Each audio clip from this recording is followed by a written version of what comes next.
And में omelette वाली की सफलता। वेलकम टू प्यारे दोस्तों, क्या आप लोगों ने मुझे सब्सक्राइब कर लिया? और घंटी के आइकन को दबाना बिल्कुल मत भूलिएगा। सुभाष और कमली दोनों ही बहुत गरीब थे। दोनों का आमलेट का ठेला था, लेकिन ग्राहक बहुत कम पैसों में आमलेट खाया करते थे। इस वजह से सुभाष और कमली बहुत ही ज़्यादा परेशान रहते थे। जी ऐसे करने से कैसे होगा, ग्राहक इतने कम पैसे देते हैं। बात तो तुम सही कह रही हो। ऐसे करने से कैसे होगा जी। मैं तो सोच रही हूँ कि अपने मौसा के घर चली जाऊँ। वहाँ एक तो शहर है, ऊपर से ब्रेड पकोड़े के दाम भी बहुत ही ज़्यादा है। क्या कहते हैं, गांव का हाल कुछ यूँ है कि अच्छे से काम करने के बाद भी पैसे ज़्यादा नहीं मिलते हैं। यही तो है दिक्कत। लेकिन हमें वहाँ जाने से भी तो भाड़ा लगेंगे ना, वो कहाँ है हमारे पास। टेंशन क्यों लेते हैं, शादी के जो सोने के कंगन थे ना, वो मैं बेच दूंगी, उससे कुछ पैसे भी हो जाएंगे, जाने का किराया भी हो जाएगा और वहाँ पर कोई दुकान कुछ सामान लेने के लिए पैसे भी बच जाएंगे। मैंने तो ठीक ही कहा है। अब आपको क्या लगता है, ये करने से सही होगा?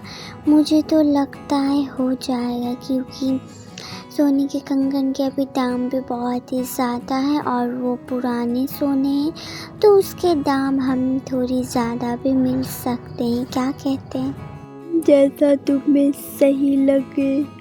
जी हमें ऐसा ही करना पड़ेगा। कब तक हम लोग यूं ही फोकट में ब्रेड पकौड़ा बांटते रहेंगे? कल ही निकलना होगा। क्यों नहीं हम लोग कल ही निकलेंगे।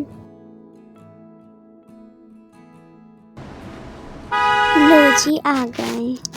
सुभाष और कमली शहर आकर अपने मौसा के घर जाने लगते हैं। सुभाष और कमली डोरबेल बजाते, तब तक कमली की मौसी लीला देवी दरवाज़ा खोल के कहने लगती है, अरे लीला, तुम ना कोई खबर न खैरियत, सब कुछ ठीक है ना? एक बार कॉल तो कर लेती, आने से पहले यूं अचानक आ गई। क्या हुआ है, सब कुछ ठीक तो है ना? यूं अचानक से अपनी मौसा और मौसी को याद कैसे कर लिया? अब आई हो तो बैठो और बताओ क्या करोगी? क्या ही बताऊँ, मैं बहुत परेशानी में हूँ मौसी जी।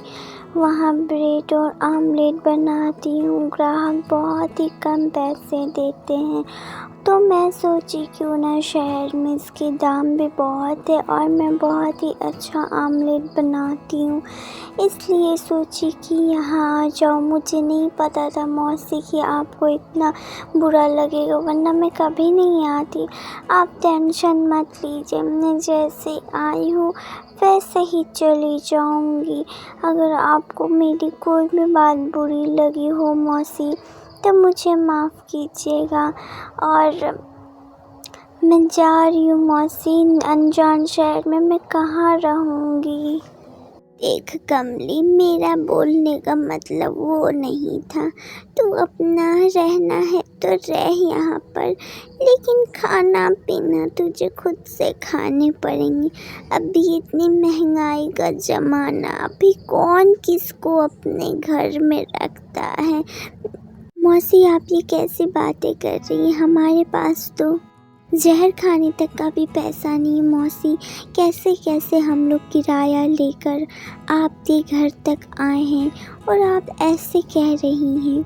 हम लोग तो यहाँ कुछ और के लिए ही आए थे, लेकिन आज तक सुना था कि मुसीबत में कोई साथ नहीं देता। आज तो खुद की आँखों और कानों से भी मैं सुन चुकी हूँ मौसी। अब कहने को क्या ही बचा है मौसी। मौसा आने से कह दीजिएगा मैं ऐसे ही आई थी। ठीक है मौसी, मैं जा रही हूँ। सुभाष और कमली एक दूसरे को देख रहे थे। जी हम लोग इतना मुश्किल से आए थे, हमारे पास तो पैसे भी नहीं थे। फिर सुभाष और कमली वहाँ से जाने लगते हैं। सुभाष और लीला निकल जाते, तब तक में मौसा जी उन्हें आवाज़ देते और कहने लगते हैं, अरे लीला, तुम कब आई हो और मुझे क्यों नहीं कही? तुम तो जानती हो। और हाँ, वो तो तुम जानती हो तुम्हारी मौसी कैसी है। खैर छोड़ो, अब तुम लोग आए हो तो कुछ दिन ठहर जाओ, उसके बाद जाना। इतनी भी जल्दी क्या है? और बेटा कैसे हो तुम? मौसा जी मैंने मौसी को हर बात बता दी कि गांव में मैं आमलेट बनाती थी, उसके बहुत बहुत कम रेट देते थे।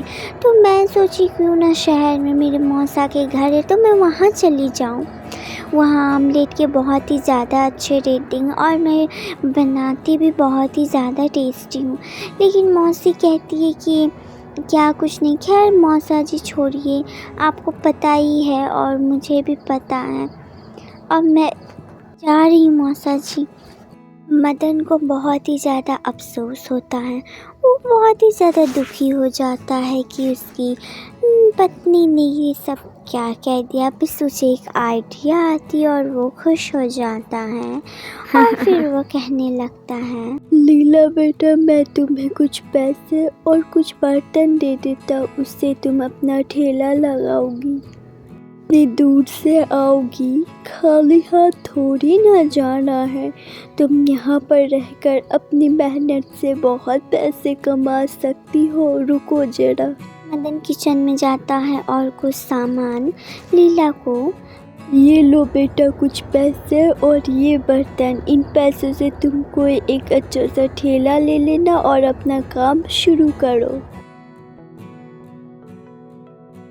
सुभाष और कमली बर्तन ले लेते हैं और उन्हीं पैसों से अंडा और ब्रेड ले लेते हैं और फिर अच्छा सा ठेला लेकर दुकान लगाना शुरू कर देते हैं। सुनो कमली, हमारे पास जैसे ही पैसे होंगे मौसा जी को हम उनके पैसे लौटा देंगे।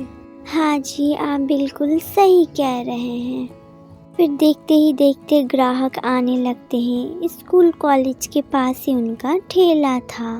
ग्राहकों को बहुत पसंद आ रहा था। बस इसी तरह कमली और सुभाष दोनों एक दूसरे की मदद करके और इतने मदद करने के बाद सफलता पाते हैं और दोनों खुशी खुशी ब्रेड पकौड़ा बेचने लगते हैं।